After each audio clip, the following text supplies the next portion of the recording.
The fire is dying, slowly and unmistakably. You can see it happening in real time, the flames shrinking down into a small orange knot of embers. And outside the entrance of your shelter, the wind is cutting hard enough that you can feel it pulling the warmth straight out of the air around you. There's no lighter tucked in your pocket, no matches, no backup plan waiting nearby. If this fire goes out completely, you have no guarantee you can start another one. Not tonight, not in this cold, not with wet or frozen wood and hands that are already going numb. You feed it slowly and carefully. A few dry twigs, angled just right, blown on gently instead of hard, because too much air too fast can snuff out the last of it just as easily as too little. Somewhere outside, snow is falling on top of more snow, and the entire night depends on whether you can keep this small, fragile thing alive until morning. Today, if your heating goes out, you adjust a thermostat, or at worst, you're mildly annoyed for an evening while someone comes to fix it. For most of human history, losing your fire in the middle of winter wasn't an inconvenience. It was one of the most dangerous situations a person could be in. And it happened to real people in real winters, with nothing standing between them and the cold except whatever they had already prepared. The first danger is obvious. Hypothermia doesn't need a storm to kill you. A body losing heat faster than it can generate it will shut down slowly, starting with the extremities, and by the time confusion and exhaustion set in, a person often can't recognize how much danger they're actually in. The second danger is water.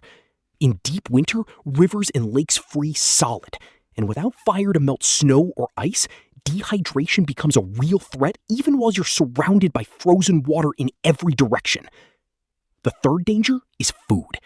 Winter kills off much of the plant life a group might rely on the rest of the year, and hunting in deep snow with frozen, aching limbs is far harder and far more dangerous than hunting in any other season. Cold doesn't just threaten you directly. It quietly shuts down almost every other resource you normally depend on at the exact same time. Here's where it gets interesting.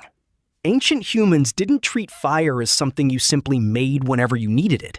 They treated it as something you protected, almost like a living thing that had to be kept alive continuously. Because for most of human history, reliably starting fire from nothing was a real gamble, not a guarantee. Evidence of sustained, maintained fire use goes back remarkably far. At Wonderwork Cave in South Africa, researchers found burned bone and ash deposits dating back roughly 1 million years, deep inside the cave, where it couldn't have been started by a lightning strike or a wildfire spreading in from outside. That means someone was carrying fire in, and more importantly, keeping it going once it was there. At a site called Gesher Benotia Cove in Israel, archaeologists found repeated clusters of burned material in the same specific spots across different layers, roughly 790,000 years old, suggesting the same locations were used for fire again and again over a very long period. That's not an accident. That's a fire-keeping tradition passed down across generations of the same group.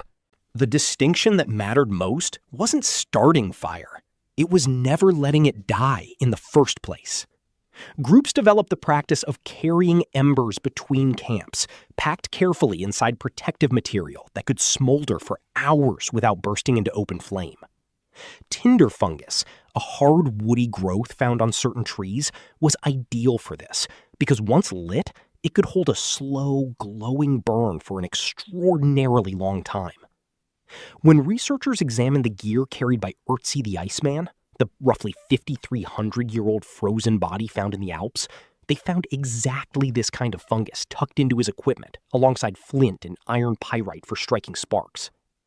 Even with the ability to start a new fire from scratch, he was still carrying a backup ember source, because losing fire entirely, even for a skilled and well-equipped person, was not a risk worth taking.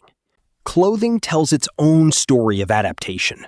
Around 170,000 years ago, based on genetic studies tracking the divergence of human body lice from head lice, Researchers believe humans had already begun regularly wearing tailored clothing, since body lice specifically evolved to live in the folds of worn garments rather than directly on skin or in hair. That timeline lines up closely with humans beginning to expand into colder regions of the world, regions that would have been completely unsurvivable without some form of insulated clothing. At sites in Russia dating back roughly 40,000 years, archaeologists found bone needles with small drilled eyes, evidence of sewn, fitted clothing rather than simple draped hides. Fitted clothing traps warm air against the body far more effectively than loose wraps, and that difference in design could mean the gap between surviving a winter and not. Material choice went further than simple insulation, too. Across various northern hunting cultures, wolverine fur became a particularly prized material for hoods and cuffs, specifically because of an unusual property. Frost from a person's own breath doesn't easily stick to and freeze onto its guard hairs the way it does on most other furs. That meant less ice buildup directly against the face during long hours outside in extreme cold. A small but meaningful difference that groups clearly noticed and specifically sought out, likely through generations of trial and comparison between different available materials. Shelter design mattered just as much as clothing. At a site called Mezerich in Ukraine, archaeologists uncovered the remains of structures built almost entirely from mammoth bones, dating back roughly 15,000 years. Mammoth tusks and skulls were used to build the frame, likely covered with hides for insulation, in a region with almost no available timber. That's not a shelter thrown together out of whatever happened to be lying around. That's engineering, using the largest available resource in the environment to solve a very specific problem: staying warm in a landscape with no trees. Snow itself, counterintuitively, became a survival tool rather than just a threat. Certain northern cultures developed shelters built almost entirely made from packed or carved snow, and the physics behind why this worked is genuinely surprising. Snow is full of trapped air pockets, which makes it an excellent insulator, and a well-built snow shelter can hold an interior temperature dramatically warmer than the air outside, sometimes the difference between a lethal night and a survivable one, using nothing but careful construction of the coldest material available. This wasn't guesswork either. It required understanding snow density, wall thickness, and airflow well enough to avoid suffocation while still trapping body heat, a level of applied physical knowledge passed down and refined over countless winters. Fat and grease turned out to matter just as much as fire itself. Rendered animal fat could be burned in simple stone lamps, carved with a shallow depression and a fiber wick, providing both light and a small amount of additional warmth during the darkest, coldest stretches of the year, when daylight hours dropped to almost nothing. Archaeologists have found stone lamps like this at sites across Ice Age Europe, some dating back over 15,000 years, often decorated with carved animal figures, suggesting these objects weren't purely functional. They mattered enough during the hardest season of the year to be treated with a kind of reverence. Now here's the part nobody really talks about. Surviving winter wasn't only about staying warm in the moment, it was about planning months ahead. Because by the time the cold actually arrived, it was already too late to prepare. Footwear received the same obsessive attention as clothing, because losing feeling in your feet in deep snow could end a person's ability to move entirely.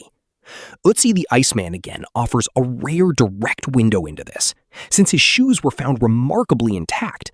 They were constructed in layers, an inner netting made of tree bark twine stuffed with dry grass for insulation, wrapped in bearskin on the sole and deer hide on the upper section, and held together with leather laces threaded through the whole structure.